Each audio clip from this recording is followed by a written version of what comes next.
Howdy y'all, a little while back I posted a short how I got a 27-inch Trinitron. And one thing that CRTVs are really good for are light gun games. Now you can get most of the arcade experience of one of these GunCons. This is the GunCon version 1 that was designed for the PlayStation 1 and is compatible with most GunCon V1 and V2 games. I also have a V2 which was designed only for PlayStation 2 games. It makes it feel a lot more like the arcade, but there is a few drawbacks. For one, you don't get the force feedback, and also there isn't a pedal. Instead, the game either relies on you shooting off screen or pressing one of these side buttons to reload. But in some games like Time Crisis 2, if you have an original PlayStation or PlayStation 2 controller, you could take this and plug it into the console and use any of these buttons as the cover button. So what some people did in the past was they would just take one of these, put it on the floor, and then use their foot to just kind of smash on the buttons. And you know, that works as a pedal, but I think there could be a more elegant solution. And looking around my apartment, I remembered that I had a Rockband pedal. However, this thing doesn't output to a PS2. Instead, it applies to one of these 3.5mm jacks. But I don't see that being a problem, because I could probably modify a controller to be able to accept this input. There's only one ring on this, so electricity can only pass through one of two different lines. The circuit effectively completes itself whenever you push down on the pedal. So to verify that, I'm going to hook this up to my multimeter and have it set to the continuity setting. What that means is whenever these two leads touch,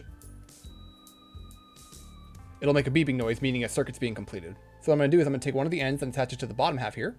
And then I can take my red lead and test for continuity. So if I tap where the black one is, well, obviously the circuit's complete because this is pretty much touching that, which is connected to the black lead. But if I touch above where the ring is, no sound because the circuit's incomplete. But if I end up pressing down on this, when I have it touch there, it should make a noise. So I'm just gonna take an alligator clip and attach that to red and attach this to the top here. So again, don't want it touching that, want it touching the top. Now if I press down, we have a complete circuit. Now the buttons on the controller function in effectively the same way. Whenever you're pressing down a button, it's basically bridging the gap between two different connections. Whenever that circuit's complete, it will tell the controller to send an input to the game that the button was pressed down. So my plan is to take this controller that I had in my junk controller bag and hook it up to one of these wires. This was originally designed for an Xbox 360 Turtle Beach headset, and it has a headphone jack that goes to a left and a right audio channel. Now if I take this and I plug it in here, and I take my two leads and attach one to red and one to white, and press down, that also completes the circuit. So if I go and strip these wires and then solder it to one of the pads on the controller, whenever I press this down, it will function as a button press. I think this is actually very similar to how some of those accessibility controllers work. Okay, change of plan. I was originally going to go with this PS2 controller that really kind of needs some repair, but I was walking around my local game store and found this for $2. I mean, people will be a little upset if I go and I mutilate a first-party controller. I should really repair this. But, like, I don't think anyone's gonna be sad if I do things to this thing. I mean, the guy at the shop said it's not every day you have somebody coming in asking for a Mad Catz controller. Also, this is like the worst D-pad I've ever seen. You can literally hold down all four directions at once. Also, when I plug this controller in, all the buttons function properly. But when I plug this one in, yeah, it's constantly thinking all of the direction buttons and also all of the bumpers and triggers are constantly being pressed down. So this one's just gonna need to be fixed later and I'll restore it at a different time, but you get to live for another day, buddy. Mad Catz will take us to where we wanna go. All right, well, the first thing we need to do is get inside the controller. It's good I can see where all the screws are, considering that it's transparent. And also, for as bad as this controller was in the day, it at least kind of looks cool. Plus, it's got the transparent red vibe that I kind of have going on with some of my channel stuff. That is a disgusting looking PCB. That is so cheaply made. All right, well, really all I want to do is just take the X button and make it that. The cable here is a bit frayed, but it should be fine. So what I'll want to do is solder in between these 2 points right here. Whenever this conductive pad touches the 2 points right here, it will bridge the connection and cause a button press. All right, well, first I'm gonna need to cut this cable up. I don't need you. Don't need you. All right, now I got two leads to work with. I was having a little trouble trying to solder it directly to the pad, like on the left side and the right side.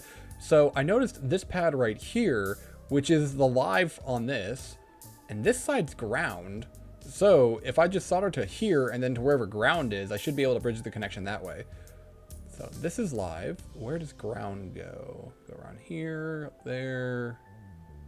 Should be right there. Okay, so tap you there. And then if I tap right here, yep. Okay, so that's ground. Alternatively, I might just be able to scratch out the case there. There we go. Now I got another trace right there. So that should, yep, there's ground. If I try to touch these two here, no contact. Interesting, whenever I do this, it doesn't do full continuity, come on.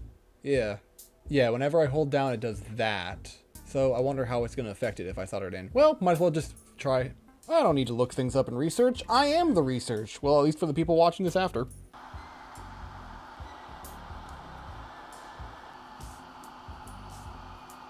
Alright, I got the pedal on the floor. This still might register as a button press. I'm not even pressed down on it, yeah. Do I need to add a resistor to this line? Well, let's see what happens whenever I plug the PlayStation in. Okay, so it isn't thinking X is pressed down, but when I put my foot on it, hey, that's working. I'm controlling this controller with my foot. I'm guessing some of the other buttons still work too, right? So if I put this here and go boop, yep, circle. This should be triangle, triangle, and then this should be square. I think it might be good. I'll just need to cut off one of these membranes because it's getting in the way and then reassemble the controller. So let's start doing that. Got it back together and boy, does that look funny. Cool, I don't see any buttons on there that it's thinking is actively being pressed. All those work. Can I press down all four at the same time? Yes, I can. Why? Is this gonna work? Oh, I saw it flash for a second when it got plugged in. And now? Ah, yes. Foot pedal controller. Okay, let's take this to Time Crisis. Alright, I got the light gun hooked up to the PS2 and the controller hooked up to there and also to the pedal. So let's see if this works.